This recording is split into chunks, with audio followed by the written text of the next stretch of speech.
الحمد لله رب العالمين والصلاة والسلام على رسوله الكريم نبينا محمد وعلى آله وأصحابه أجمعين أما بعد فأعوذ بالله من الشيطان الرجيم بسم الله الرحمن الرحيم الذين ينفقون أموالهم بالليل والنهار سرا وعلانية وقال النبي صلى الله عليه وسلم سبعة يظلهم الله في ظله يوم لا ظل إلا ظله رب اشرح لي صدري ويسر لي أمري واحلل عقدة من لساني يفقهوا قولي رب زدني علما اللهم صل على محمد وعلى آل محمد كما تحب وترضى اللهم إنا نسألك علما نافعا ورزقا طيبا وعملا متقبلا۔ فکر آخرت اور تزکیہ نفس کے حوالے سے آج ہماری 10ویں کلاس ہے اور اس کلاس کا عنوان ہے عرش کا سایہ پانے والے لوگ۔ قیامت والے دن اس کے احوال، محشر کی سختیاں، اللہ رب العالمین کا غصہ، جلال، یہ سب باتیں پچھلے اسباق میں ہم نے آپ کے سامنے رکھی۔ ہم نے ان سب باتوں کو پڑھا، ان کا مطالعہ کیا۔ جب سورج انسان کے بالکل سر پہ ہوگا اور لوگ جتنے جتنے گناہ ہوں گے اس قدر پسینے میں شرابور ہوں گے، اور ہر بندہ یہ سوال ایک دوسرے سے کر رہا ہوگا۔ لوگ انبیاء علیہ السلام کے پاس بھی جائیں گے یہ بات دے کر کہ اللہ رب العالمین ہمارا حساب شروع کر دے۔ نبی کریم صلی اللہ علیہ وآلہ وسلم کے علاوہ سارے انبیاء آدم سے لے کر عیسیٰ علیہ السلام تک جن جن کا نام احادیث میں آیا ہے وہ سب انکار کریں گے کہ ہم اللہ رب العالمین کے ہاں آپ کی شفاعت اور آپ کی سفارش نہیں کر سکتے۔ پھر نبی کریم صلی اللہ علیہ وآلہ وسلم سجدے میں پڑیں گے اور اللہ رب العالمین سے شفاعت کریں گے، سفارش کریں گے، اور یہ جو سفارش ہوگی، شفاعت ہوگی، اس کو شفاعت عظمیٰ کہا جاتا ہے، یعنی سب سے بڑی شفاعت۔ اور یہ صرف آپ کی امت کے لیے نہیں ہے بلکہ یہ ساری انسانیت کے لیے ہوگی۔ اور یہ شفاعت کس بات کی ہوگی کہ 50,000 سال کا دن ہے، ہم سب اللہ کے روبرو حاضر ہیں، میدان معاشر کے احوال اور سختیاں بھی لوگ جھیل رہے ہیں۔ صرف ایک بات ہے کہ اللہ تعالی ہمارا حساب شروع کر دے۔ آپ لوگ کبھی فیس جمع کروانے یا بل جمع کروانے کے لیے جائیں، لمبی لائن لگی ہو اور موسم بھی بڑا گرم ہو، حالات بھی بڑے سخت ہوں، تو ایسے عالم میں بینک کا مینیجر یا وہاں کے جو کام کرنے والے ہیں وہ آپ کی فیس جمع نہ کریں، آپ کو مزید انتظار میں ڈالیں، تو لوگ سیخ پا ہو جاتے ہیں، غصے میں آ جاتے ہیں، کہتے ہیں لائن جتنی بھی لمبی ہے کم از کم کام تو شروع کرے نا۔ تو لوگ بے صبرے ہوں گے، گھبراہٹیں ہوں گی، جتنے جتنے گناہ ہوں گے اس قدر انسان پر پریشانی کا عالم طاری ہوگا، اور یہ بات ہوگی کہ اللہ ہمارا حساب ہی شروع کر دے، حساب ہی شروع کر دے۔ تو نبی کریم صلی اللہ علیہ وآلہ وسلم شفاعت کریں گے۔ یہ جو احوال ہیں معاشر کے، سختیاں ہیں اور معاشر کی حدتیں اور شدتیں ہیں، اللہ کا جلال ہے، ایسے حالات میں اللہ رب العالمین کے وہ بندے بھی ہوں گے کہ جو میرٹ پر ہوں گے۔ میرٹ کا مطلب کیا ہے کہ بعض دفعہ کسی نوکری کے لیے کوئی بندہ اپلائی کرتا ہے، کہیں ایڈمیشن کے لیے اپلائی کیا جاتا ہے، اس کے دو مرحلے ہیں، نمبر 1 ایگزام، نمبر 2 انٹرویو۔ اب ایک آدمی ایگزام بھی پاس کر لیتا ہے، انٹرویو میں بھی گزر جاتا ہے، نمبر اس کے اچھے ہیں، اسے سفارش کی ضرورت نہیں ہے، وہ میرٹ پر ہے۔ اسی طرح ایمان والے، ایک جو بڑی سفارش ہوگی، اللہ رب العالمین نبی کریم صلی اللہ علیہ وسلم کو جس کا حق دے گا، یعنی اللہ حساب شروع کر دے، شفاعت عظمی، اس سے تو سارے ہی فیض یاب ہوں گے، لیکن جو اگلی سفارشیں شفاعتیں ہیں، ان سے امت کے گناہگار فیض یاب ہوں گے، جو ایمان والے ہیں، جو چاروں پرچوں میں نمبر اچھے لینے والے ہیں۔ والعصر ان الانسان لفی خسر الا الذین آمنوا وعملوا الصالحات وتواصوا بالحق وتواصوا بالصبر۔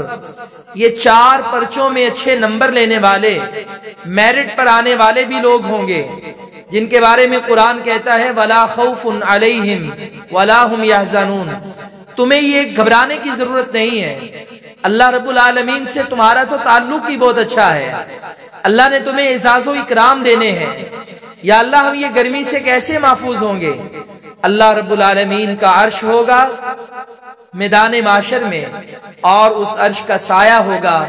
وہ عرش کی کیفیت کیا ہے، وہ سایہ کیسے ہوگا، یہ اللہ رب العالمین جانتا ہے۔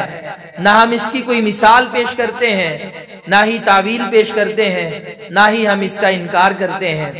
باقی اس کے پروٹوکول کیا ہوں گے وہ ہم جب اس کے بعد اگلے 2 مہینے ایمانیات اور اسلامیات کا ایک سبق جو ہم آپ کو پڑھائیں گے، ایک موضوع کمپلیٹ کریں گے، اس میں جو اللہ رب العالمین کی صفات کا چیپٹر ہے، اس میں ہم اللہ کے عرش پر تفصیل سے بات کریں گے۔ تو اللہ رب العالمین کے عرش کا سایہ ہوگا، یہ سایہ کن کو ملنا ہے؟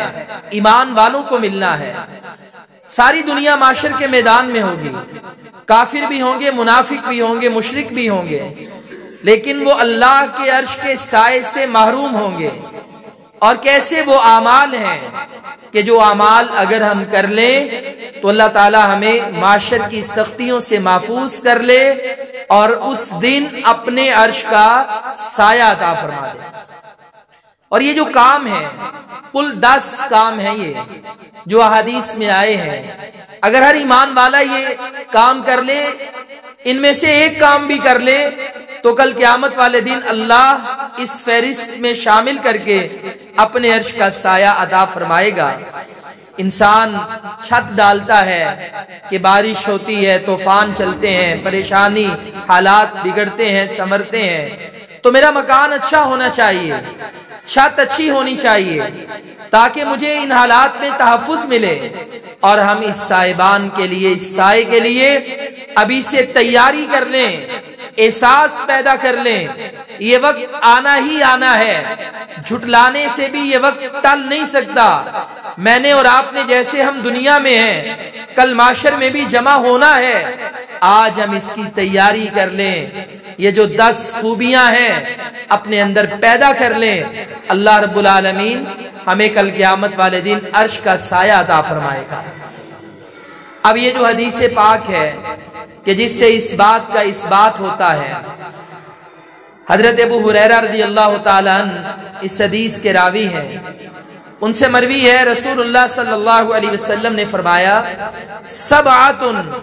7 بندے ایسے ہیں یذلہم اللہ، اللہ تعالیٰ ان کو سایہ عطا فرمائے گا، فی ذلہ، اپنے سائے میں۔ اور یہ اگلی حدیثیں جو پڑھیں گے اس میں یہ جو اپنا سایہ ہے اس کی وضاحت ہے کہ اللہ کے عرش کے سائے میں۔ یوم، اس دن، لا ظل، نہیں کوئی سایہ ہوگا، الا ظلہ، مگر اسی کا سایہ۔ اللہ کے سائے کے علاوہ کسی کا سایہ نہیں ہوگا، اللہ کے عرش کا سایہ۔ فرمایا اس دن کسی چیز کا سایہ نہیں ہوگا۔ ہم نے معاشر کے میدان کے جب احوال پڑھے اس میں ہم نے ایک حدیث پڑھی تھی کہ معاشر کا جو میدان ہے بالکل صاف ہوگا، چٹیل ہوگا، نہ کوئی پہاڑ ہوں گے، نہ وہاں پہ گھاٹیاں وادیاں ہوں گی۔ اللہ اس زمین کو برابر کر دے گا، اور وہاں پہ کوئی اونچی جگہ نہیں ہوگی، وہاں پہ کوئی جھنڈا نہیں ہوگا، کوئی نشان نہیں ہوگا، بالکل صاف میدان ہوگا۔ درخت ہو، پہاڑ ہو، کوئی عمارت ہو تو ہی اس کا سایہ ملتا ہے کہ جس سائے میں انسان بیٹھ سکتا ہے۔ جب یہ چیزیں ہوں گی نہیں اور سورج انسان کے قریب ہوگا تو ایسے عالم میں فرمایا یوم لا ظل، کوئی سایہ نہیں ہوگا اس دن، الا ظلہ، مگر اس کے عرش کا سایہ ہوگا۔ 7 بندوں کو اللہ تعالیٰ اپنے عرش کا سایہ عطا فرمائے گا۔ ایک حدیث میں 7 کا ذکر ہے، اور آخر میں جو ہم 2 حدیثیں اور پڑھیں گے 3 کا اس میں ذکر ہے، تو کل یہ 10 بندے، 10 اوصاف بنتے ہیں، 10 رویے ہیں، 10 قسم کے اخلاق ہیں، 10 قسم کی عادات ہیں۔ اگر ہم یہ اپنے اندر پیدا کر لیں تو اللہ تعالیٰ مجھے اور آپ کو بھی یہ عرش کا سایہ عطا فرمائے گا۔ اور یہ اعزاز کتنا بڑا ہے کہ ایک ہے کہ آپ سب کلاس مکمل کریں اور ہم آپ کے نام، آپ کا جو انعام ہے کسی کمرے میں رکھ دیں اور اعلان ہو جائے بھی جاتے جائیں اور کمرے سے اپنا انعام لے جانا۔ یہ آج کا جدید دور ہے، اور ہم TCS کروا دیں کہ بھی جو پاس ہوگے ان کے گھر میں ان کا سرٹیفکیٹ اور انعام پہنچ جائے گا۔ اور ایک شکل و صورت یہ ہے کہ اعلان ہوتا ہے، اسٹیج پہ نام لیا جاتا ہے، پھر بلایا جاتا ہے، پھر اس کے بعد اعزاز، اکرام، انعام دیا جاتا ہے۔ یہ کل کتنا بڑا اعزاز ہوگا۔ اللہ رب العالمین یہ 10 قسم کے جو لوگ ہیں ان کے لیے ساری کائنات میں اعلان کر کے کہے گا فلاں بندہ کدھر ہے، فلاں عادت کا مالک کدھر ہے، فلاں رویہ اپنانے والا کدھر ہے، فلاں اخلاق کو اپنانے والا کدھر ہے۔ آؤ آج کسی چیز کا سایہ نہیں، میں تمہیں اپنے عرش کا سایہ عطا کرتا ہوں۔ دنیا دیکھ رہی ہوگی، نام پکارے جائیں گے، اعزاز اور اکرام سے نوازا جائے گا۔ یہ کتنا بڑا اعزاز ہوگا کہ اللہ ساری دنیا میں میرا اور آپ کا نام لے کر ہمیں اس معاشر کی سختیوں سے بچا کے اپنے عرش کا سایہ عطا فرمائے گا انشاءاللہ۔ پہلا بندہ وہ ہے عادل حکمران، ایسا حکمران، ایسا ذمہ دار کہ جو عدل کرنے والا ہے۔ فرمایا الامام العادل، عادل حکمران، انصاف کرنے والا حکمران۔ یہ جو انصاف ہے اس کا تعلق حکمران کے ساتھ ہے اور اس کا نام آ گیا الامام العادل، لیکن انصاف کا تعلق ہم سب کے ساتھ ہے۔ ایک ہے کہ حکمرانی ملے، کوئی عہدہ ملے، انسان کسی ذمہ داری پہ فائز ہو، 5، 10، 20 ہزار، 2000، لاکھ، کروڑ لوگوں پر مسئول بنے، اسے ذمہ داری ملے اور وہ ان لوگوں میں انصاف کرے، وہ قاضی بنے، حکمران بنے، وہ انصاف کرے۔ لیکن یہاں پر ایک سوال پیدا ہوتا ہے کہ میں اور آپ حکمران نہیں ہیں، ہم اس اعزاز میں شامل کیسے ہو سکتے ہیں؟ ہم سب کسی نہ کسی معاملے میں ذمہ دار ہیں۔ ہم اپنی اس ذمہ داری میں ہم وہاں پر عدل و انصاف سے کام لیں۔ اللہ کل قیامت والے دن عدل کرنے کی وجہ سے مجھے اور آپ کو اپنے عرش کا سایہ عطا فرمائے گا۔ فرمایا قرآن مجید میں اللہ اس بات کا اعلان کرتا ہے یا ایھا الذین آمنو، اے وہ لوگوں جو ایمان لائے، کونو، تم سب ہو جاؤ، قوامین، قائم رکھنے والے، للہ، اللہ کے لیے، شہداء، گواہی دینے والے، بالقسط، انصاف کے ساتھ، ولا یجرمنکم، اور نہ تمہیں مجرم بنا دے، شنآن قوم، کسی قوم کی دشمنی، اللہ تعدلوا، یہ کہ تم عدل نہ کرو، اعدلوا، تم انصاف کرو، عدل کرو، ہوا اقرب، وہ زیادہ قریب ہے، للتقوی، تقوی کے، واتقوا اللہ، اور تم ڈرو اللہ سے، ان اللہ، بے شک اللہ تعالی، خبیر، اچھی طرح خبر رکھنے والا ہے، بما تعملون، اس کی جو تم اعمال کرتے ہو۔ اب اللہ تعالیٰ سورۃ المائدہ کی اس آیت میں ہر حال میں اس بات کا حکم دیتا ہے کہ تم عدل کرو. اللہ کہتا ہے عدل کرو، یہ تقویٰ کے زیادہ قریب ہے. وَلَا يَجْرِمَنَّكُمْ شَنْآنُ قَوْمٍ، اور کسی قوم کی دشمنی، عداوت. آپ امام ہیں، عادل ہیں، آپ جج ہیں، عدالت میں بیٹھتے ہیں، عدل کرنے والے ہیں، لیکن آپ کی دشمنی ہے کسی بندے کے ساتھ. آپ پنچایت میں ثالث بن کے بیٹھے ہیں، آپ کے دشمن کا فیصلہ آ جاتا ہے. آپ دیکھتے ہیں کہ میری تو اس کے ساتھ عداوت ہے، دشمنی ہے، کل اس نے میرے ساتھ ایسے ایسے کیا، آج فیصلہ آ گیا اور میں اس کا بدلہ چکاتا ہوں، تو میں آج اس کے ساتھ جو اس کا حق ہے وہ اس کو نہیں دوں گا تاکہ میرا بھی من ٹھنڈا ہو جائے. اللہ کہتا ہے دشمنی بھی ہو پھر بھی عدل کرنا، یہ نہ ہو عدل نہ کر کے مجرم بن جاؤ. یعنی مطلب کیا ہے؟ دوست سے تو بالاولا عدل کرنا ہے، بھائی سے تو انصاف کرنا ہی کرنا ہے.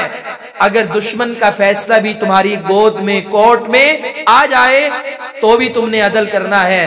دشمنی تمہیں کہیں عدل سے روک نہ دے. انصاف کرو ہر حال میں. اور جو لوگ عدل و انصاف کرنے والے ہیں، ایک تو ان کا مقام یہ ہے کہ اللہ تعالیٰ انہیں عرش کا سایہ عطا فرمائے گا. دوسرا مقام کیا ہے؟ عبداللہ بن عمر رضی اللہ تعالیٰ عنہ فرماتے ہیں رسول اللہ صلی اللہ علیہ وسلم نے فرمایا ان المقسطین، بے شک انصاف کرنے والے، عند اللہ، اللہ کے ہاں، علی منابر من نور، نور کے ممبروں پر ہوں گے. اللہ تعالیٰ نور کے ممبر رکھے گا میدان معاشر میں، عدل کرنے والے اس ممبروں پہ براجمان ہوں گے. فرمایا عن یمین الرحمن عز وجل، اور یہ ممبر اللہ کے دائیں جانب ہوں گے. وکلتا یدیہ یمین، اور فرمایا کہ یہ دایاں ہاتھ بایاں ہاتھ یہ ہمارا ہے. اللہ کے نبی فرماتے ہیں اللہ کے دونوں ہاتھ ہی دائیں ہیں. کیفیت کیا ہے اللہ کو معلوم ہے. الذین یعدلون فی حکمہم، وہ کون لوگ ان ممبروں پر ہوں گے، وہ کون انصاف کرنے والے؟ کہا جو اپنے فیصلوں میں انصاف کرنے والے ہیں. وَأَهْلِيهِمْ، اپنے اہل و عیال میں انصاف کرنے والے ہیں. وَمَا وَالُو، اور جو معاملات ان کے ذمہ دار میں لگائے جاتے ہیں، جو ذمہ داری ان کو ملتی ہے، اس پر بھی جو انصاف کرنے والے ہیں، اللہ کل قیامت والے دن دائیں جانب جو نور کے ممبر ہوں گے، ان ممبروں پہ ان بندوں کو اعزاز عطا فرمائے گا. اب اس حدیث میں نبی کریم صلی اللہ علیہ وآلہ وسلم نے بالکل وضاحت فرما دی. وضاحت کیا ہے؟ گھر بار پہ اگر آپ نگران ہیں تو آپ انصاف کریں، اولاد میں آپ انصاف کریں، ایک سے زیادہ بیویاں ہیں تو انصاف کریں، بیوی ہے، والدین ہیں، بہن بھائی ہیں تو رشتوں میں انصاف کریں، سب کو ان کا حق دیں. اولاد میں انصاف کریں، آپ کو ذمہ داری دی گئی آپ وہاں پہ انصاف کریں. یعنی آپ جس بھی معاملے میں ذمہ دار ہیں آپ عدل و انصاف کریں، انصاف کرتے ہوئے انصاف کریں. یہ جو ہمارا ان ہے نا ضمیر، اس کو صاف کرتے ہوئے انصاف کریں سچے دل کے ساتھ. قیامت والے دن اللہ رب العالمین آپ کو عرش کا سایہ بھی دے گا اور آپ کو نور کے ممبروں پر سیٹ بھی عطا کرے گا، کرسی بھی دے گا، یہ اعزاز دے گا. اب یہ جو عدل ہے اس میں ہمارے نبی صلی اللہ علیہ وآلہ وسلم کی مثالیں بھری ہوئی ہیں. آپ کے پاس ایک عورت کا واقعہ آیا کہ جس نے چوری کی. نبی کریم صلی اللہ علیہ وآلہ وسلم نے اس کے بارے میں یہ فیصلہ کیا کہ اس کے ہاتھ کاٹے جائیں گے. اس عورت کی جو خاندان والے لوگ تھے سفارش لے کر سیدنا اسامہ بن زید کے پاس آئے کہ آپ سفارش کر دیں اللہ کے نبی کے ہاں. آپ تو منہ بولے بیٹے کے بیٹے ہیں، پیارے ہیں. آپ جب سفارش لے کر کے آئے نبی کریم صلی اللہ علیہ وسلم غصے میں آئے. اب یہ ہے عادل حکمران کہ جس کو نہ رشوت روکے، نہ جس کو محبت روکے، نہ جسے رشتہ داری روکے، نہ جسے پیار روکے، اسے کوئی دنیا کی طاقت عدل و انصاف سے نہ روکے. آپ کھڑے ہو گئے، اسامہ کو ڈانٹنے لگے، اتشفعوا فی حد من حدود اللہ، یا تو اللہ کی حدود میں شفاعت دے کر کے آیا ہے، سفارش کر رہا ہے، اللہ کی قسم اگر اس جگہ پر فاطمہ بنت محمد بھی ہوتی صلی اللہ علیہ وسلم تو میں اس کا بھی ہاتھ کاٹ دیتا، میں اسے بھی معاف نہ کرتا۔ تم سے پہلے لوگ، پہلے معاشرے تباہ اس لیے ہوئے، غریب آدمی اگر اس میں کوئی جرم کر لیتا اسے عدالت، جج، قاضی، حکمران سزا دیتا، اور اگر کوئی امیر آدمی جرم زیادتی کرتا اسے معاف کر دیا جاتا۔ خبردار، اسلامی ریاست میں، مدینے کی ریاست میں اسلامی حکمران ایسا نہیں کرے گا۔ ساری محبتیں قربان ہو جائیں گی مگر دنیا والوں کے ساتھ عدل و انصاف کیا جائے گا۔ عدل کی بات کریں ہم تو ہمیں حضرت ابوبکر صدیق رضی اللہ تعالیٰ عنہ کا بھی دور، سنہرا دور ملتا ہے۔ مثالیں بڑی ہیں، جیسے نبی صلی اللہ علیہ وسلم نے مدینے میں ایسی ڈیڈ لائن کھینچ دی، عدل و انصاف کیا، ڈیڈ لائن کھینچ دی، لوگوں کو بھی ایسا پیغام دیا کہ دوبارہ کسی کو جرم اور زیادتی کرنے کی ہمت نہیں ہوئی۔ آپ صلی اللہ علیہ وسلم ایک دفعہ مدینہ میں ہیں تو پتہ چلا ایک چھوٹی سی بچی تھی اور اسے کسی نے دو پتھروں کے درمیان رکھ کے کچل دیا ہے اور وہ سسک رہی ہے، آخری سانسوں پر ہے۔ نبی پاک صلی اللہ علیہ وآلہ وسلم صحابہ کو ساتھ لے کر وہاں پر پہنچتے ہیں۔ آپ نے دیکھا کہ خون بہ رہا ہے، آخری سانسوں پر ہے۔ آپ نے اسے مدینے کے چند بڑے بڑے بدمعاش یہودیوں کے نام لیے، تجھے اس نے مارا؟ کہتی نہیں، اشارہ کیا، اس نے مارا نہیں، اس نے مارا نہیں، چوتھی بار ایک بندے کا نام لیا، اس بات میں سر ہلا دیا، وہ تو فوت ہو گئی، شہید ہو گئی۔ نبی کریم صلی اللہ علیہ وسلم نے صحابہ سے کہا جاؤ، سردار جتنا مرضی بڑا ہو، ہے ہمارے یہ دشمن، مجھے اس بات کی پرواہ نہیں ہے، لیکن آج ہم نے عدل و انصاف کرنا ہے، اس کے سارے پیمانے پورے کرنے ہیں۔ صحابہ کرام اسے جا کر گرفتار کر کے لائے۔ نبی پاک صلی اللہ علیہ وسلم نے کہا تو نے اس کے ساتھ یہ ظلم کیوں کیا؟ کہا اس کے کان میں سونے کی بالیاں تھیں، میں نے وہ بھی ہتھیا دی، اور اس ڈر سے کہیں میرا بتا نہ دے میں نے دو پتھروں کے درمیان سر رکھ کے پتھر مار کے اسے کچل دیا۔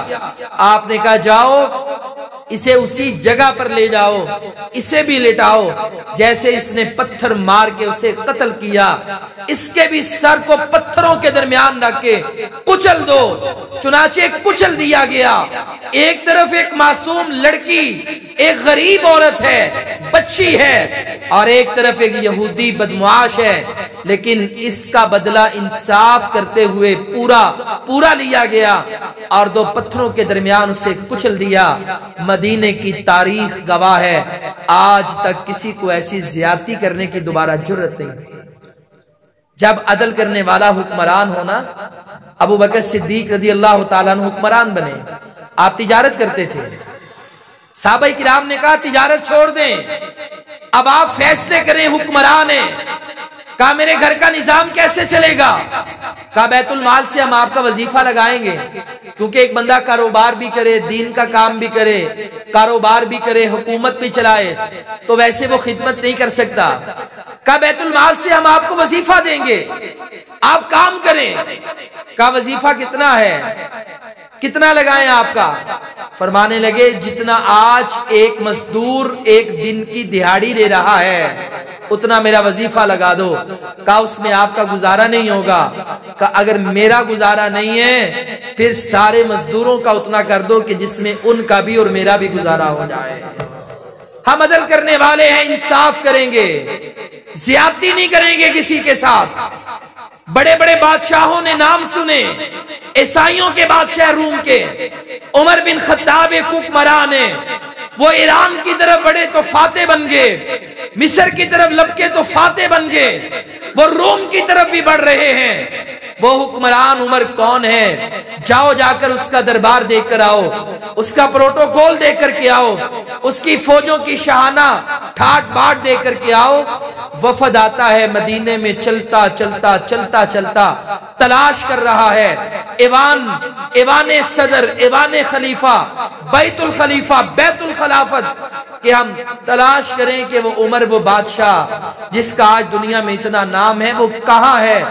تلاش کرتے کرتے مدینے میں ایک انسان سے پوچھا، عام سے بندے سے، کہ عمر بن خطاب امیر المؤمنین جسے تم کہتے وہ کہاں ہے؟ کہا اس راستے پہ جانا، خالی پلاٹ ہوگا، کھجوروں کا درخت ہوگا، اس کی چھاؤں میں وہ آرام کر رہا ہوگا، کام اور اعلان ہوں گے۔ ہم چلتے چلتے اس گلی میں آئے تو ہم نے دیکھا واقعتاً ایک پلاٹ میں، کھجوروں کے باغ میں عمر بن خطاب آرام کر رہے ہیں کھجور کے سائے میں، اور نیچے کوئی گدا، کوئی مخمل کا بستر نہیں ہے، اسی کھجوروں کے چھال پر اور کھجوروں کے پتوں کو اکٹھا کر کے تکیہ بنایا، اور عمر آرام کی نیند سو رہا ہے۔ وہ بادشاہ پکار اٹھا، اس نے کہا عدلتا، حکمتا، امنتا، فنمتا یا عمر الفاروق۔ آج بھی اس کے یہ الفاظ تاریخ میں گواہ ہیں۔ اس نے کہا عدلتا، حکمتا، عمر تو نے عدل کیا، انصاف کیا، امنتا، عدل کیا تو امن میں آ گیا، فنمتا، جب تو اور تیری ریاست امن میں آ گئی، آج تو بے خوف ہو کے سو رہا ہے۔ ہم نے نہ عدل کیا، نہ ہمیں امن ملا، نہ ہمارے بادشاہوں کو نیند آتی ہے، اور ہمیں تو بستروں پہ نیند نہیں آتی۔ تو کیسا انسان ہے، تو کھجوروں کے چھال پر بڑی ہی پیاری اور میٹھی نیند سو رہا ہے۔ ایک ہی سبب لگتا ہے کہ تو نے اپنی رعایا کے ساتھ عدل کیا ہے۔ جب امام عادل ہو، عدل کرنے والا ہو، اس کی بڑی رحمتیں برکتیں ملتی ہیں۔ حضرت داؤد، حضرت سلیمان بہت بڑے بادشاہ تھے، اللہ تعالیٰ نے ان کو بھی اس بات کا حکم دیا کہ عدل کرنا۔ یہ ایک لمبا موضوع ہے، تو ہم سب گھر میں ہیں عدل کریں، اولاد سے عدل کریں، ہم اپنے بیٹے بیٹیوں کے درمیان عدل کریں، کاروبار کرواتے ہیں، شادیاں کرتے ہیں تو عدل کریں، ہم کسی کے ساتھ بھی زیادتی نہ کریں۔ ہم نے قبر میں جانا ہے، کسی بیٹے بیٹی نے میرے ساتھ نہیں جانا۔ آؤ دنیا میں، دنیا کی ہر فیلڈ میں ہم عدل انصاف کر لیں۔ دکان میں 4 ملازم کام کرتے ہیں، ان کے درمیان بھی عدل کر لیں۔ قیامت کا دن ہوگا، مجھے اور آپ کو آواز پڑے گی، آؤ عدل کرنے والے، تمہیں اللہ رب العالمین اپنے عرش کا سایہ عطا کرتا ہے۔ دوسرا بندہ نوجوان جو جوانی عبادت میں گزار گیا، شاب نشأ فی عبادت ربہ، وہ نوجوان، شاب وہ نوجوان، نشأ فی عبادت ربہ، کہ جس نے اپنی جوانی اپنے رب کی عبادت میں خرچ کر دی۔ آج کتنے نوجوان ہیں کہ جن کے پاس آپ سوال کر لیں، ان کے پاس ویژن ہی نہیں ہے، میں نے کیا کرنا ہے کیا نہیں پتہ ہی نہیں ہے، میٹرک بھی کر لیتے ہیں، F S C, M S C, جو M B A, P H D تک چلے جاتے ہیں، لیکن اس کے بعد بھی انہیں پتہ ہی نہیں چلتا کہ ہمارا مقصد حیات کیا ہے۔ کتنے نوجوان ایسے ہیں کہ اپنا ٹائم پاس کرنے کے چکر میں برائیاں کرتے ہیں۔ آپ انہیں پوچھیں گیمز کیوں کھیل رہے ہیں، آپ یہ وقت کیوں ضائع کر رہے ہیں، جواب ملے گا ہم تو ٹائم پاس کر رہے ہیں۔ اگر آپ انہیں پوچھیں نماز کیوں نہیں پڑھتے، کہتے ہیں یار بڑھاپے میں جا کے نماز ہی پڑھنی اور ہم نے کرنا کیا ہے، بوڑھے ہوں گے تو نماز بھی پڑھ لیں گے۔ یہ الگ بات ہے کہ ہم ان سے سوال کریں کہ تمہیں بڑھاپے تک زندگی کس نے دی ہے، تمہارے پاس اتنی لمبی کیا زندگی کی ضمانت ہے کہ جب میں بوڑھا ہوں گا تو نماز بھی پڑھ لوں گا۔ ہمارے اکثر لوگ اس بات پر مبتلا ہوتے ہیں کہ جب ہم بوڑھے ہوں گے، ہمارے بال سفید ہوں گے تو ہم نماز بھی پڑھ لیں گے، اللہ اللہ کر لیں گے، ابھی کون سی عمر ہے۔ لیکن اللہ کو جوانی کی عبادت بڑی پسند ہے۔ جوانی میں جو بندہ عبادت کرتا رہا، جس کی جوانی برے کاموں میں نہیں گزری، بے حیائی فحاشی میں نہیں گزری، جس کی جوانی مسجدوں میں گزری ہے، اللہ کی عبادت میں گزری ہے، قیامت کا دن ہوگا، اللہ ایسے نوجوان کو آواز دے گا، آؤ آج میں تمہیں اپنے عرش کا سایہ عطا فرماتا ہوں۔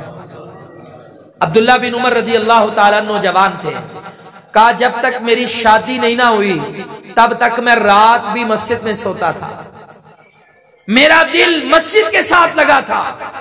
آج ہم دیکھ لیں، اپنی کلاس کا جائزہ لے لیں، ہمیں بوڑھے زیادہ نظر آتے ہیں کہ نوجوان؟ اپنی مساجد کا جائزہ لے لیں، نماز پڑھنے کے لیے باپ تو آئے گا، کوئی بڑا تو آئے گا، لیکن گھروں میں 10 بھائی جوان بیٹے 5-10 افراد سوئے پڑے رہیں گے، کبھی بڑے نے انہیں نہیں اٹھایا کہ آؤ بھائی نماز پڑھو۔ نوجوان اتنے عبادت سے غافل ہیں، لیکن جوانی کی عبادت جو بندہ کر لیتا ہے میرا رب اس کو قیامت والے دن اپنے عرش کا سایہ عطا فرمائے گا۔ عبداللہ بن عمر رضی اللہ تعالیٰ عنہ فرماتے ہیں کہ لوگ فجر کی نماز کے بعد نبی کریم صلی اللہ علیہ وسلم کے پاس آتے، اپنے خواب بیان کرتے، آپ ان کی تعبیر کرتے، اللہ کے نبی اس کے جواب دیتے۔ مجھے بھی ایک دن بڑی تڑپ پیدا ہوئی، لگن پیدا ہوئی کہ میں بھی خواب دیکھوں، اللہ کے نبی کے سامنے بیان کروں، آپ اس کی تعبیر کریں۔ کہا میں نے ایک رات خواب دیکھ ہی لیا، کیا کہ فرشتے ہیں مجھے اٹھا کر جہنم کی طرف لے کر کے جا رہے ہیں۔ جب میں جہنم کے پاس پہنچا کچھ فرشتے آئے، انہوں نے کہا نہیں عبداللہ کا یہ ٹھکانہ نہیں ہے، عبداللہ نے تو جنت میں جانا ہے۔ پھر مجھے جنت کی طرف لے گئے، میری آنکھ کھل گئی، میں پریشان ہو گیا، اپنا خواب سن کر دیکھ کر میں صبح کا وقت انتظار کرنے لگا۔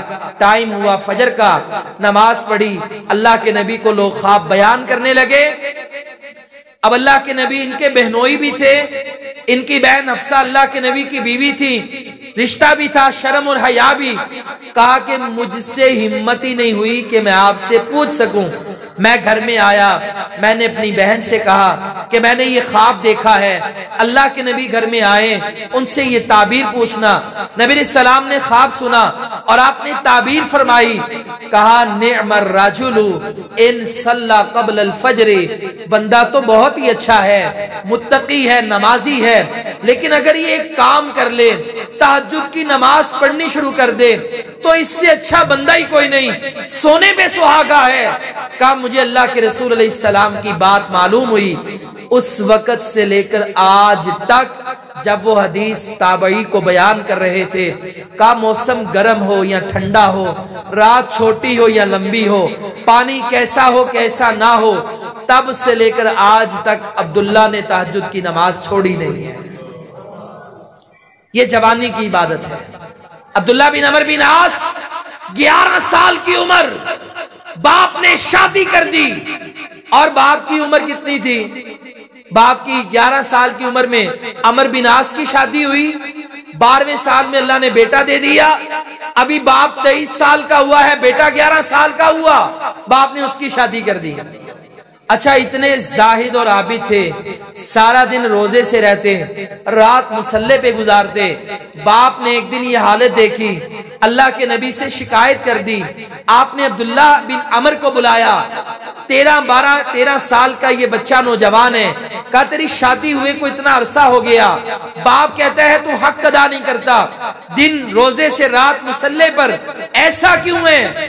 اللہ کے نبی میرا دل کرتا ہے میں روزانہ روزہ رکھوں۔ کہا اس کی صرف مجھے اجازت ہے، تم روزانہ نفلی روزہ نہیں رکھ سکتے، تم مہینے کے 3 رکھ لیا کرو، سوموار جمعرات کے رکھ لیا کرو۔ کہا اس سے بھی زیادہ، کہا پھر داؤد علیہ السلام کے روزے رکھ لیا کرو۔ ایک دن روزہ رکھو، ایک دن کا ناغہ کرو، ایک دن رکھ کے ایک دن چھوڑو۔ ہاں قرآن جو ہے زیادہ سے زیادہ 3 راتیں ہیں تمہارے پاس کہ جن میں لمٹ مقرر کر دی، اس سے کم میں قرآن مکمل نہیں کر سکتے، اس کے بعد ہی کرنا ہے۔ کیسے عبداللہ بن عمر ہے، 13 11 12 13 سال کی عمروں کے نوجوان، عبادت میں اتنے اعلیٰ، اتنی چاہت و محبت ہے۔ جہاد کی باری آئی تو یہ نوجوان اللہ کے راستے میں جانے دینے کے لیے پیش ہے۔ جب آئے یہ احد کے موقع پر، میرے نبی نے عبداللہ بن عمر کو بھی ریجیکٹ کر دیا، ابن عباس کو بھی ریجیکٹ کر دیا، کہا ابھی تمہاری عمر، تم بالغ نہیں ہوئے۔ خندق کے موقع پر آگے یہ کیسے تھے، ایک دوسرے سے مقابلے کرتے تھے، پاؤں اٹھا اٹھا کر بڑے ہونے کی کوشش کرتے تھے۔ کس لیے؟ تاکہ اس 11 12 13 14 سال کی عمر میں اللہ مجھے قبول کر لے اور میں اللہ کے راستے میں شہادت پیش کر دوں۔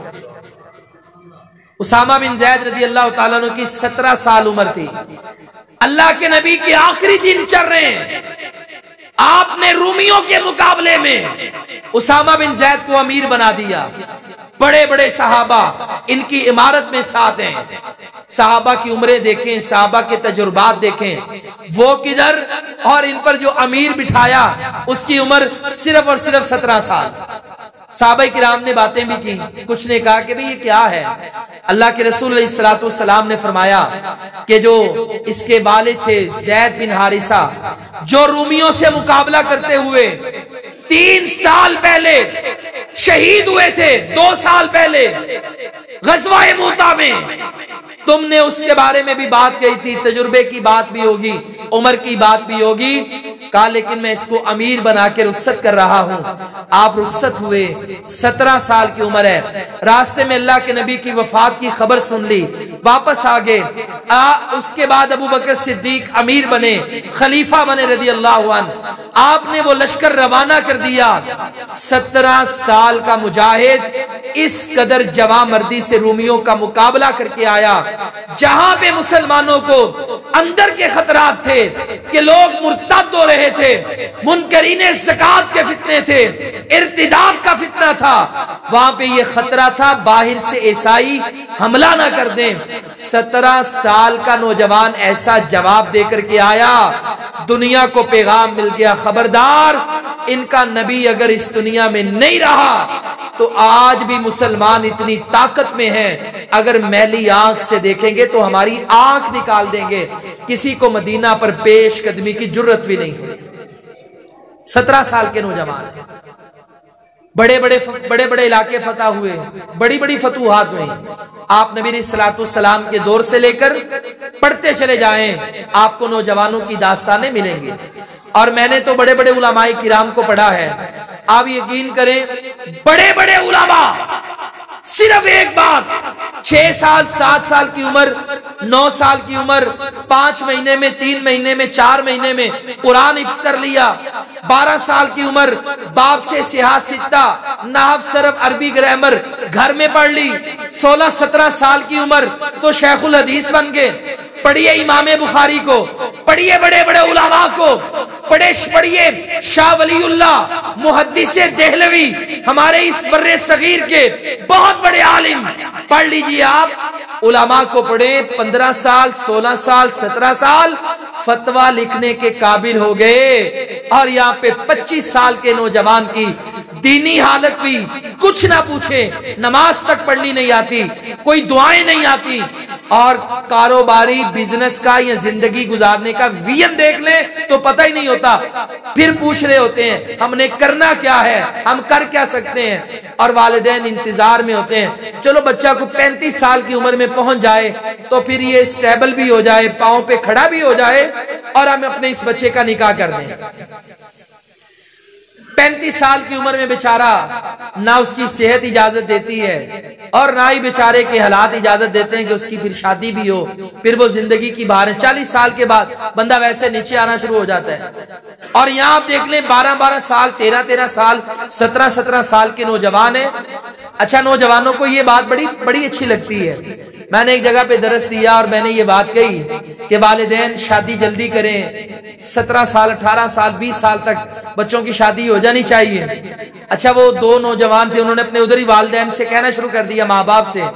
تو وہ ایک تقریب تھی ایسی جہاں پہ میں نے یہ بات کہی، تو وہ والدین میرے پیچھے آپ نے ان کو کیا پڑھا دی ہے.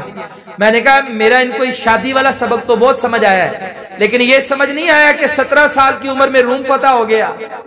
17 سال کی عمر میں عبد الرحمن داخل وہ اسپین فتح کرتا ہے. 17 سال کی عمر میں بڑی بڑی فتوحات ہو گئیں. تم 17 سال کی عمر میں محمد بن قاسم بن کے برے صغیر پہ چڑھائی کرنے کے قابل تو ہو، تمہیں اللہ تعالیٰ ساری نعمتیں عطا کر دے گا. تو یہ اینڈ والی بات سے پہلے میری نوجوان پہلی باتوں کو سمجھیں، اور 17 سال 15 سال 14 سال کی جو بلوغت کی چڑھتی جوانی کی عمریں ہیں، ان میں اپنی عبادات کو بہتر کریں. جس نوجوان کی جوانی رب کی عبادت میں گزرے گی، اللہ قیامت والے دن اسے اپنے عرش کا سایہ عطا فرمائے گا. تیسری بات، وَرَجُلٌ قَلْبُهُ مُعَلَّقٌ فِي الْمَسَاجِدِ، ایسا بندہ کہ جس کا دل مسجد کے ساتھ جڑا ہوتا ہے. اس کے 2 مطلب ہیں. ایک حدیث میں آتا ہے رَجُلٌ قَلْبُهُ مُعَلَّقٌ فِي الْمَسَاجِدِ، ایسا بندہ کہ جس کا دل مسجد میں لٹکا ہوتا ہے، اور ایک ہے ایسا بندہ کہ جس کا دل بالمساجد مسجد سے جڑا ہوتا ہے۔ اس کا مطلب کیا ہے؟ مطلب اس کا میں سمجھاؤں، حضرت امام عبداللہ بن مبارک رحمہ اللہ تعالیٰ کے قول سے، اور جن کا قول حضرت مبارک پوری رحمہ اللہ نے تحفۃ الاحوذی میں نقل کیا، کہ جو مومن مسلمان ہوتا ہے، المسلم فی المسجد کالسمک فی الماء والمنافق فی المسجد کالطیر فی القفص، کا مومن مسلمان مسجد میں ایسے ہوتا ہے جیسے مچھلی پانی میں ہوتی ہے، اگر وہ پانی سے اسے نکال دو وہ تڑپنا شروع ہو جاتی ہے، اس کی زندگی موت کا مسئلہ ہے۔ کا مومن جب تک مسجد میں ہوتا ہے بڑا ہی خوش رہتا ہے، اطمینان سے رہتا ہے، بڑا محبت و پیار سے رہتا ہے، اور جیسے ہی مسجد سے دور ہوتا ہے وہ تڑپتا ہے، بار بار گھڑی دیکھتا ہے، نماز کا وقت تو نہیں ہو گیا، ظہر پڑھایا ہوں، میں نے عصر کے لیے جانا ہے، عصر پڑھایا ہوں، میں نے مغرب کے لیے جانا ہے، عشاء پڑھایا ہوں، میں نے فجر کے لیے جانا ہے۔ کا مومن مسجد سے نکلتا ہے تو تڑپتا ہے۔ منافق مسجد میں جاتا ہے تو ایسے پرندے کی طرح کہ جس کو پنجرے میں قید کر دیا جاتا ہے، پر تول رہا ہے، کب مجھے موقع ملے، کب مالک کی نظروں سے اوجھل ہوں، کب اس پنجرے کا خانہ کھلے، دروازہ کھلے، میں بھاگ جاؤں۔ اب اس پر اپنے آپ کو میں بھی اور آپ بھی ذرا ایک تجزیہ کر لیں۔ 15 منٹ دکان پر لکھ کے آتے ہیں، وقفہ برائے نماز، قاری صاحب نے نماز 8 منٹ میں مکمل کر دی، سلام پھرا، ابھی میں نے اذکار بھی نہیں کیے اور میں بھاگنے کی کوشش کرتا ہوں۔ ایسے تھا جیسے قیدی بن کے بیٹھا تھا کہ سلام پھرے، دروازہ کھلے اور میں بھاگ جاؤں مسجد سے۔ یہ مثال ہے منافق کی، دوبارہ مسجد میں آنے کو دل نہیں کرتا، دھکے سے لوگ لے کر آتے ہیں۔ اور جو مومن ہوتا ہے اس کا دل مسجد سے جڑا رہتا ہے، مسجدوں سے پیار کرنے والے قیامت والے دن اللہ ان کو اپنے عرش کا سایہ عطا فرمائے گا۔ ایک نماز پڑھی، دوسری نماز کا انتظار، یہ ہے مسجد سے پیار۔ اور یہ مسجد سے پیار اور محبت بھی کیسی؟ نبی کریم صلی اللہ علیہ وسلم کے ایک صحابی نے کہا، اللہ کے رسول علیہ السلام، جب ہم مسجد میں ہوتے ہیں ہماری ایمانی کیفیت الگ ہوتی ہے، جب مسجد سے باہر آتے ہیں تو دنیا داری میں پڑ جاتے ہیں، ہمارے ایمان کی وہ کیفیت نہیں رہتی۔ اللہ کے رسول علیہ السلام نے فرمایا، جو تمہاری ایمانی کیفیت مسجد میں ہوتی ہے، اگر وہی ایمانی کیفیت مسجد سے باہر بھی ہو جائے، 24 گھنٹے تم ایسی کیفیت میں رہو اور تم اتنے نیک ہو جاؤ کہ آسمان کے فرشتے آ کے بستروں پہ تمہیں سلام پیش کریں۔ اس حدیث کا مطلب کیا ہے کہ کیفیت ایک جیسی نہیں ہوتی، جو مزہ جو سکون مسجد میں آتا ہے وہ باہر نہیں آتا۔ اچھا، آپ نے یہ دیکھا ہوگا کہ آپ بھی سوچیں، جہاں جہاں سے آپ لوگ آئے ہیں گرد و نواح سے، یا جو اس مسجد کے نمازی ہیں، کہ جب بھی کسی مسجد کا نام لیا جاتا ہے یا نماز کے لیے ہم گھر سے نکلتے ہیں، فوراً ہمارے ذہن میں کچھ لوگ آ جاتے ہیں۔ وہ لوگ کون سے آتے ہیں؟ کہ جو ہم سے پہلے بھی مسجد میں موجود ہوتے ہیں۔ یعنی ایک سکیچ میرے ذہن میں بنا ہوا ہے کہ میں جب جمعہ پڑھانے جاتا ہوں، مسجد میں جاتا ہوں، نماز کے لیے جاتا ہوں، فلاں بندہ ادھر بیٹھا ہوتا ہے، فلاں ادھر بیٹھا ہوتا ہے۔ کچھ لوگ مسجدوں سے آباد ہوتے ہیں اور مسجدیں ان سے آباد ہوتی ہیں۔ ایسے لوگوں کی فضیلت کیا ہے؟ یہ تو قیامت والے دن اللہ انہیں عرش کا سایہ دے گا۔ لیکن ایک اور فضیلت، ایک اور حدیث میں نے یہاں پہ نقل کی، حضرت ابو ہریرہ رضی اللہ عنہ فرماتے ہیں، رسول اللہ صلی اللہ علیہ وسلم نے فرمایا، قاری صاحب یہ بچوں کو ذرا خاموش کروا دیں، ذرا خود بھی دیکھ خیال کیا کریں، ان کا شور آتا ہے تو ساری توجہ خراب ہوتی ہے، ان کو نہ ایک جگہ نہ بیٹھنے دیا کریں۔ فرمایا، ان للمساجد اوتادا، بے شک مسجدوں کے کچھ کھونٹے ہوتے ہیں، کیل ہوتے ہیں۔ اوتادن، کچھ مسجدوں کے کیل ہوتے ہیں، یعنی کیل جو ہوتا ہے وہ دیوار کے اندر اگر پیوست ہو، جس طرح وہ دیوار سے جڑا ہوتا ہے نا، کہ ایسے کچھ لوگ مسجدوں کے ساتھ وابستہ ہوتے ہیں۔ مسجدیں ان سے آباد اور وہ مسجدوں سے آباد ہوتے ہیں۔ جمعے میں پہلے، نمازوں میں پہلے، اذانوں سے پہلے اذان ابھی ہوئی نہیں تو پہلے ہی مسجد میں، اور مسجدیں ان سے بارونق ہیں۔ فرمایا الملائکۃ جلساؤہم، کچھ فرشتے اللہ نے ان کی ڈیوٹی لگائی ہے، وہ ہر وقت مسجد میں بیٹھے رہتے ہیں۔ یا اللہ ان کا کام کیا ہے؟ کہا ان کا کام حاضری لگانا۔ حاضری کن لوگوں کی؟ کہا وہ لوگ جو مسجدوں میں رہتے ہیں، ہر وقت اذانوں سے پہلے آتے ہیں، وہ مسجدوں سے آباد، مسجدیں ان سے آباد۔ فرشتے کرتے کیا ہیں؟ ان کو نوٹ کرتے ہیں۔ کہا وَإِنْ غَابُوا، اگر کبھی وہ بندے غائب ہوں، کبھی کبھی نہ آئیں، يَفْتَقِدُونَهُمْ، فرشتے نکل پڑتے ہیں مسجدوں سے، جا کر ان بندوں کو تلاش کرتے ہیں، یہ مسجدوں میں پہلے آنے والا کدھر چلا گیا؟ اللہ اکبر۔ فرمایا وَإِنْ مَارِسُوا، اگر بیمار ہو گیا بندہ تو آتا تھا مسجد میں، آج بندہ بیماری کی وجہ سے نہیں آیا، فَعَادُوهُمْ، فرشتے گھروں میں جا کر ان بندوں کی عیادت کرتے ہیں۔ یہ پروٹوکول ہے ان بندوں کا۔ وَإِنْ كَانُوا فِي حَاجَةٍ أَعَانُوهُمْ، بندہ تو پہلے ہی آتا تھا، آج کسی پریشانی میں، کام میں پڑ گیا، وہ آ نہیں سکا، فرشتے اسے تلاش کرتے ہیں اور اس کی پریشانی میں جا کر اس کی مدد کرتے ہیں۔ کیسے وہ خوش نصیب لوگ ہیں کہ کل قیامت والے دن تو اللہ نے انہیں عرش کا سایہ دینا ہے، لیکن دنیا میں اللہ نے یہ پروٹوکول رکھا ہے، اگر بیماری کی وجہ سے مسجد میں نہ آ سکے، اللہ کے فرشتے عیادت کے لیے جاتے ہیں، اور اگر کام میں پڑ جائیں، پریشانی میں پڑ جائیں، اللہ کے فرشتے جا کر کے ان کی مدد کرتے ہیں۔ ہم بھی یہ کام کر لیں۔ ہم نے شریعت میں ایک بات یاد رکھیے گا، شریعت میں نا نماز کھڑی ہونے کا کوئی ٹائم نہیں ہے۔ اذان کا ٹائم، اذان ہو لوگ آ جائیں۔ نبی علیہ الصلوۃ والسلام کبھی نماز جلدی کھڑی کرتے، کبھی لیٹ کرتے۔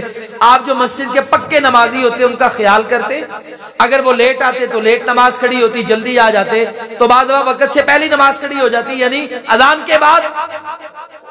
اب یہ کیوں ہے؟ شریعت نے ہمیں نماز کے لیے اذان کا پابند کیا ہے۔ چلیں آج گھڑیاں آ گئی، ہم نے پروٹوکول طے کر لیے، چلو بھئی اتنے منٹ کے بعد اذان کے بعد نماز کھڑی ہوگی۔ اب یہ نماز کھڑی ہونے کا وقت ہو گیا، لیکن ہم اتنے سست ہوئے کہ اذان ہو جاتی ہے، ہم بیٹھے رہتے ہیں، حتیٰ کہ نماز بھی کھڑی ہو جاتی ہے، ہم بھاگتے ہوئے آتے ہیں، وضو کرتے ہیں اور آ کے نماز پڑھتے ہیں۔ یہ نماز کا پروٹوکول نہیں ہے، یہ اللہ کی عبادت کے لیے فارغ ہونا نہیں ہے۔ اللہ کے رسول علیہ السلام نے فرمایا کوئی بندہ بھی، صحیح مسلم کی حدیث ہے، کہ نماز کے لیے آتا ہے، ابھی نماز کھڑی ہونے میں وقت ہے، وہ بیٹھ جاتا ہے، نہ نماز پڑھتا ہے نہ وہ ذکر و اذکار کرتا ہے، بس بیٹھ کر جماعت کھڑی ہونے کا انتظار کرتا ہے۔ فرمایا انتظار الصلاۃ کالصلاۃ، اللہ اس انتظار کو بھی نماز میں لکھ دیتا ہے۔ یہ وقت بھی نماز بن گیا، یہ بیٹھا بس بیٹھا ہے، انتظار نماز کا کر رہا ہے، اللہ اس وقت کو بھی نماز میں شامل کر دیتا ہے۔ اس میں نا ایک اور میسیج ہے ہمارے لیے، ہم اپنے رویوں کو بدلیں۔ قاری صاحب 1 منٹ لیٹ ہو گئے، 2 منٹ لیٹ ہو گئے نا، ہمارے لوگ کچھ اتنے جذباتی ہیں، وہ امام کی وہاں پر ہی بستی کرنی شروع کر دیتے ہیں۔ آپ کو پتہ نہیں، ہاں ائمہ کو یہ روٹین نہیں بنانی چاہیے، کیونکہ نماز یہ سب سے زیادہ انسان کو وقت کا پابند بناتی ہے، ڈسپلن سکھاتی ہے، مینجمنٹ انسان کو سکھاتی ہے، اور امام اور خطیب سے اچھا کوئی ڈسپلن کی پابندی کرنے والا اور اچھا وقت کو مینج کرنے والا نہیں ہے۔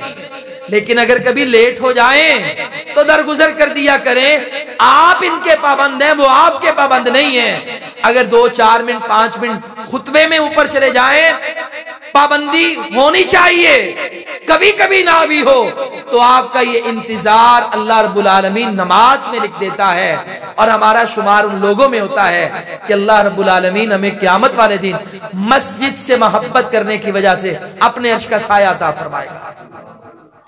ایک اور حدیث سنانے کو دل کرتا ہے، وہ بھی حدیث بڑی عظیم ہے۔ نبی کریم صلی اللہ علیہ وسلم کے صحابہ کرام ایک دن نماز پڑھنے کے بعد نماز والی جگہوں پہ بیٹھے رہے، ذکر و اذکار کر رہے ہیں، دعائیں کر رہے ہیں۔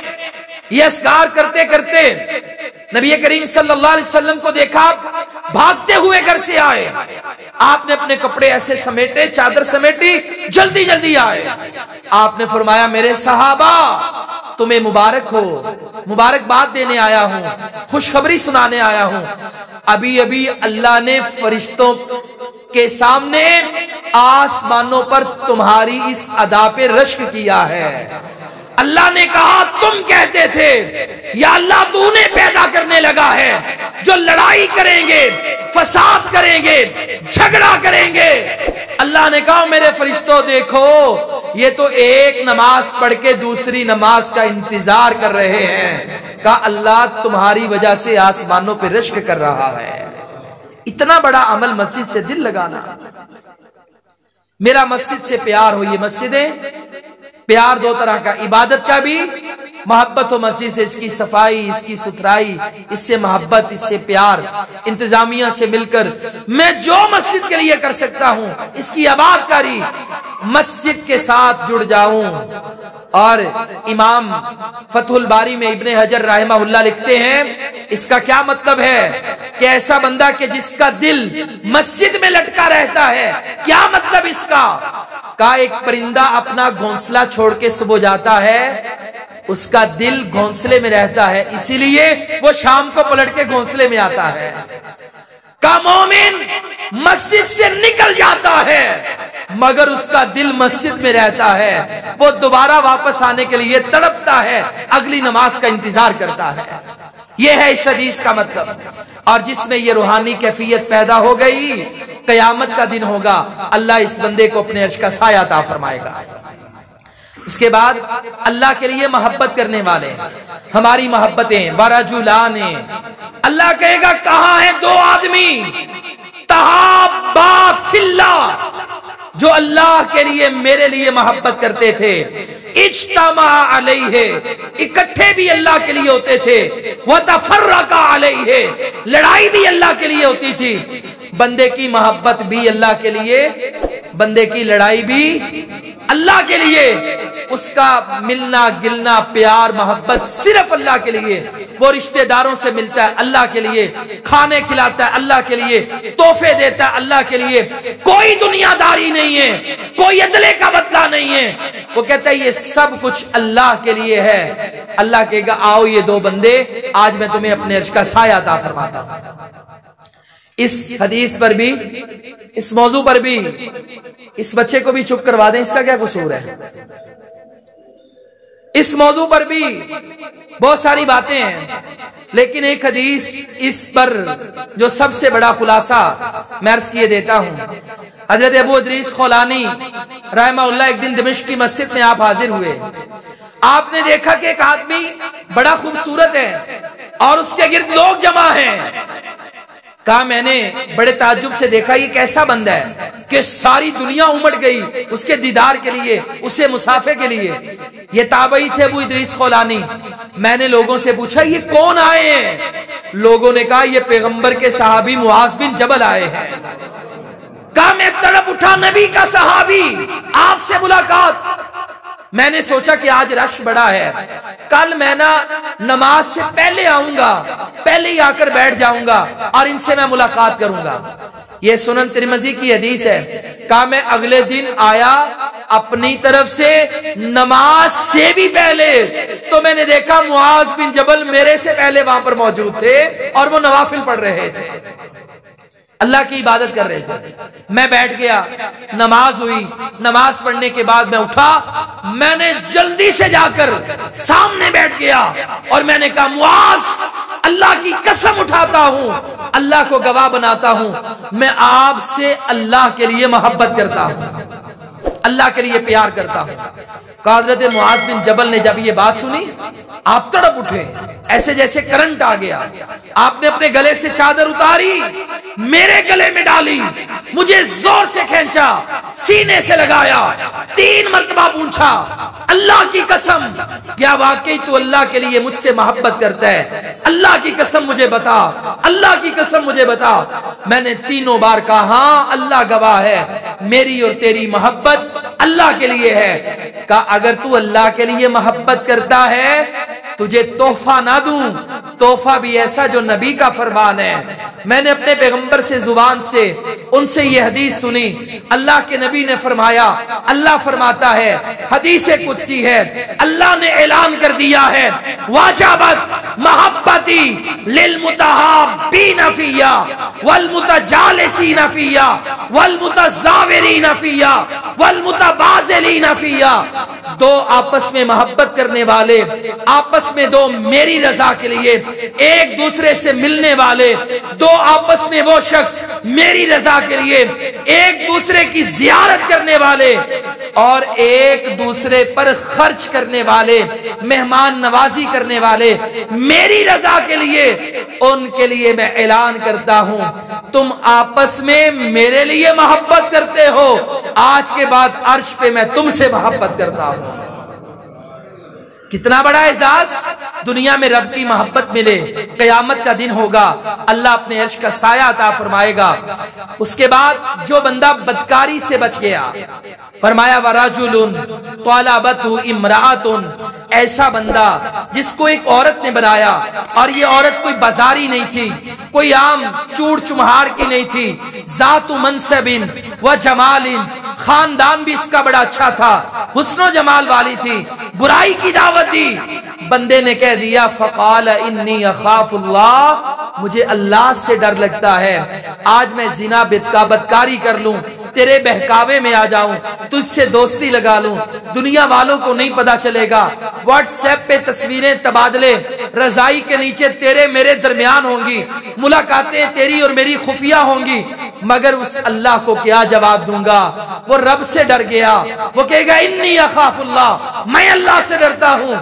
کہ جس بندے نے برائی کو اس لیے ٹھکرایا، اس لیے نہیں کہ یہ پیسے والی عورت نہیں ہے، اس لیے نہیں کہ یہ خاندانی نہیں ہے، یہ تو بازاری عورت ہے، سب کچھ تھا، اللہ کو کیا جواب دوں گا؟ قیامت کا دن ہوگا، اللہ کہے گا آؤ تمہیں میں اپنے عرش کا سایہ عطا فرماتا ہوں۔ ان میں ایک مثال عظمت کردار قصہ ہے حضرت یوسف علیہ السلام کا۔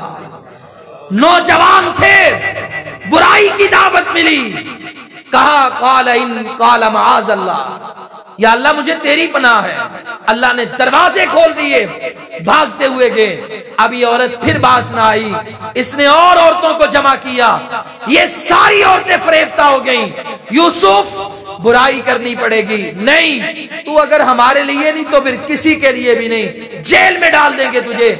رب سے کہا یا اللہ جیل میں جانا گوارا ہے، برائی کرنا گوارا نہیں، دنیا کی چند منٹ کی لذت اور دنیا کے مزے کے لیے، دنیا کی انجوائمنٹ تفریح کے لیے، انٹرٹینمنٹ کے لیے میں جہنم خرید لوں، یا اللہ مجھے گوارا نہیں، کیونکہ یہ ایسا چیپٹر ہے کہ رب نے کہا شرک کی باری آئی، لا تشرکو باللہ، اللہ کے ساتھ شرک نہ کرو، اور کفر کی باری آئی، کفر نہ کرو، بڑے بڑے گناہوں کی بات آئی، یہ گناہ نہ کرو، جب زنا کی باری آئی وَلَا تَقْرَبُوا الزِّنَا، یہ نہیں کہا زنا کرو نہ، کہا زنا کے قریب بھی نہ جاؤ، وہ باتیں، وہ مجلسیں، وہ رابطے، وہ دوستیاں، وہ تعلق، وہ دولت، وہ شہرتیں جو انسان کو برائی کے قریب کر دیں، تم نے ان کے قریب بھی نہیں جانا، تم جلد باز ہو، شیطان جلد باز نہیں ہے، وہ بندے کو سٹیپ بائی سٹیپ،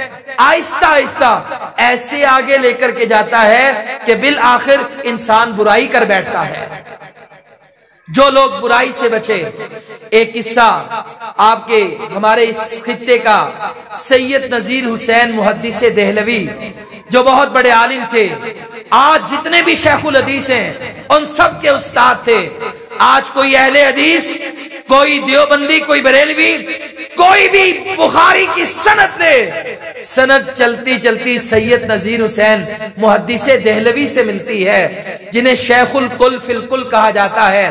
آپ فرماتے ہیں ایک شاگرد ان کے پاس آیا، اس وقت مدارس میں کھانا نہیں پکتا تھا، گھروں سے کھانا لینے کا رواج تھا، ایک بندہ ان کا شاگرد وہ ایک گھر سے کھانا لینے جاتا تھا، ایک دن عورت نے کہا تو گھر کے اندر آ جاؤ، کوئی مسئلہ ہے، کھانا اندر سے آ کے لے لو۔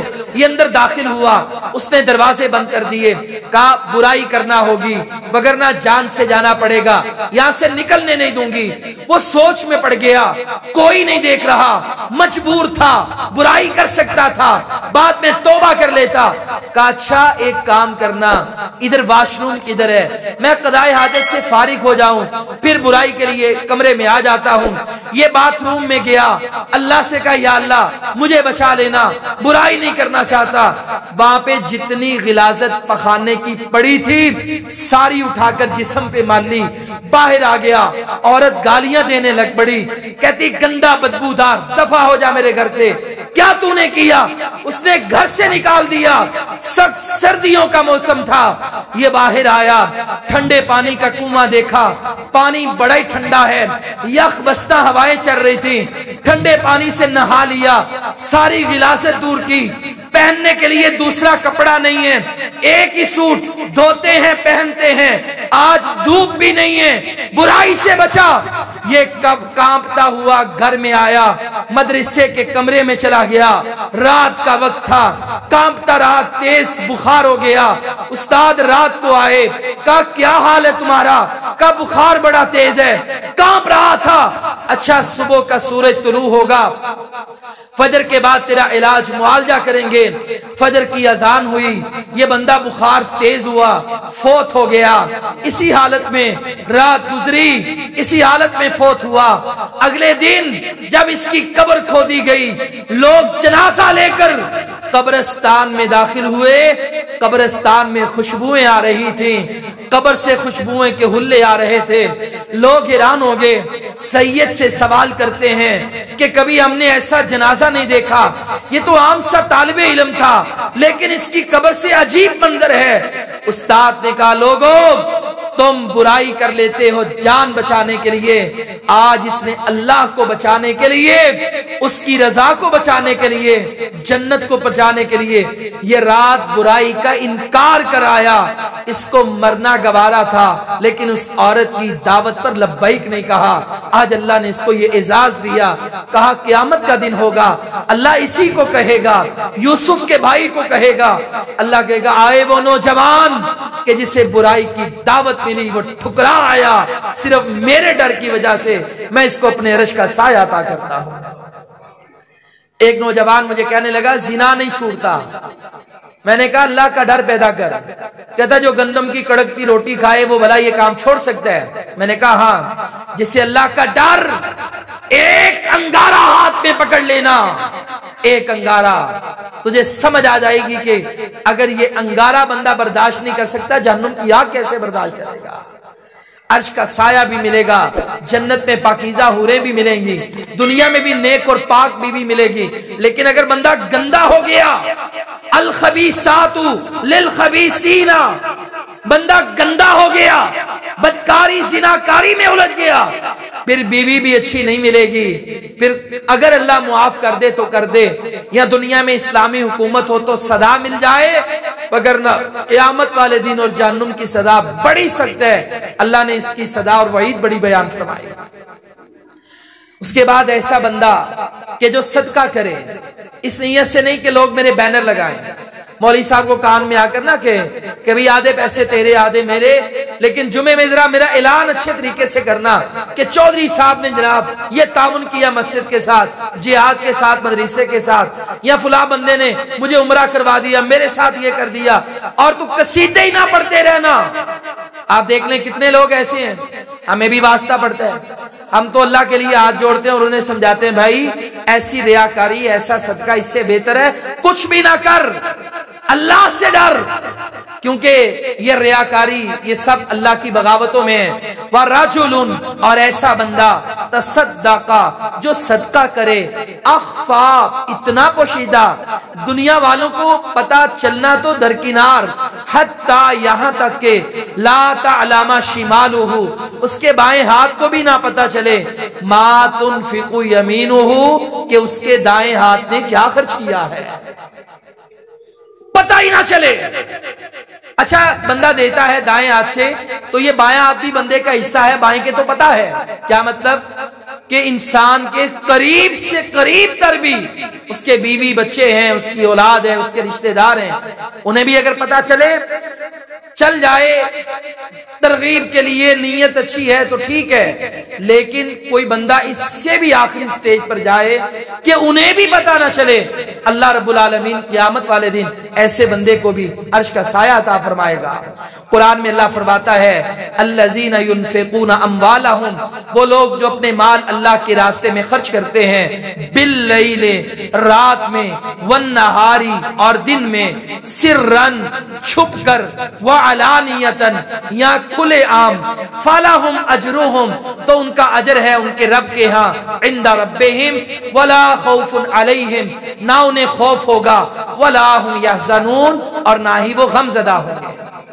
یہ ان کا اجر۔ اللہ نے یہاں پر رات کو پہلے بیان کیا، بڑی توجہ والی بات، اللہ نے یہاں پہ رات کو پہلے بیان کیا، دن کو بعد میں، پوشیدہ پہلے بیان کیا، اعلانیہ بعد میں، یعنی نیت اچھی، پوشیدہ بھی ٹھیک، اعلانیہ بھی ٹھیک، رات کو بھی ٹھیک، دن کو بھی ٹھیک، لیکن اگر اس طرح خرچ کریں کہ رات کے اندھیروں میں ہو، پوشیدہ ہو، کسی کو نہ پتا چلے، قیامت کا دن ہوگا، اللہ رب العالمین اپنے عرش کا سایہ عطا فرمائے گا۔ لیکن یہ کام بڑا مشکل لگتا ہے۔ ہمارے ہاں تھوڑا سا کوئی خدمت کا، ریلیف کا کام کر دیں تو لوگ اس بات پر اتراتے ہیں ہماری تختیاں کیوں نہیں لگی۔ ایک بندہ تھا تو پتہ نہیں کیا معاملہ تھا، تو میں کچھ لکھ رہا تھا، اس نے کہا میرا نام